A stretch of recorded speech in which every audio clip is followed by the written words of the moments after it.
جائیداد کی خرید و فروخت میں کم ٹیکس کی ادائیگی پر قابو پانے کے لیے ڈی سی اور ایف بی آر کے نرخ ختم کر کے نیلامی کی مارکیٹ لانے کی تجویز سامنے آئی ہے۔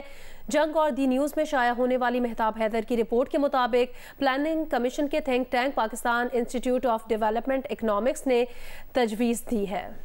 دی نیوز کے نمائندے مہتاب حیدر صاحب اس وقت ہمارے ساتھ ٹیلی فون لائن پر موجود ہیں۔ مہتاب صاحب، یہ کیا تجویز سامنے آئی ہے اور اس کا فائدہ کیا ہوگا؟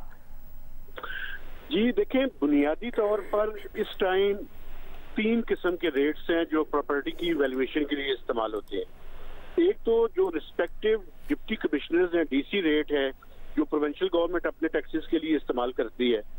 فیڈرل گورنمنٹ نے ایف بی آر نے 2016 میں یہ پاورز حاصل کی تھی کہ وہ اپنا ایک نوٹیفائڈ ریٹ جو ہے وہ مقرر کریں گے، اور تیسرا ریٹ جو ہے وہ مارکیٹ ریٹ ہے۔ اب ان تینوں کے درمیان کافی زیادہ فرق ہے، تو اس سے بنیادی طور پہ جس کے نتیجے میں ٹیکس چوری ہوتی ہے۔ اب بائیڈ نے اس پہ تجویز دی ہے، لیکن اس سے پہلے میں آپ کو بتاؤں فیڈرل ٹیکس امبڈسمین نے ایک ریسنٹلی رپورٹ دی ہے جس میں انہوں نے کہا ہے کہ ایف بی آر اس سلسلے میں ناکام ہوا ہے کہ فیئر مارکیٹ ویلیو کے مطابق جو ہے وہ ایف بی آر کے نوٹیفائڈ ریٹس ہوں۔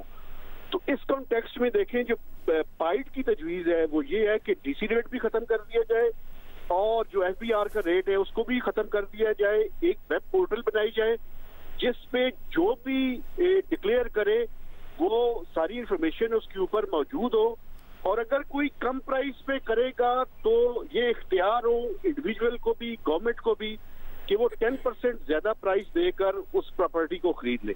تو یہ بیسیکلی ایک تجویز ہے کہ ایک آکشن کے لیے ایک ویب پورٹل بنایا جائے، اس کے اوپر ساری انفارمیشن ہو، اور جو خریدار ہے وہ بھی اس کی بھی پتہ ہو، جو بیچنے والا ہے اس کا بھی پتہ ہو، تاکہ یہ جو پراپرٹی کے نظام میں ٹیکس چوری ہے اس کا خاتمہ کیا جا سکے۔ یہ بیسیکلی تجویز ہے جو بائیڈ نے دی ہے۔ ابھی دیکھنا یہ ہے کہ حکومت اس کے بارے میں کیا فیصلہ کرتی ہے۔ بہت شکریہ مہتاب حیدر اپڈیٹ کرنے کے لیے۔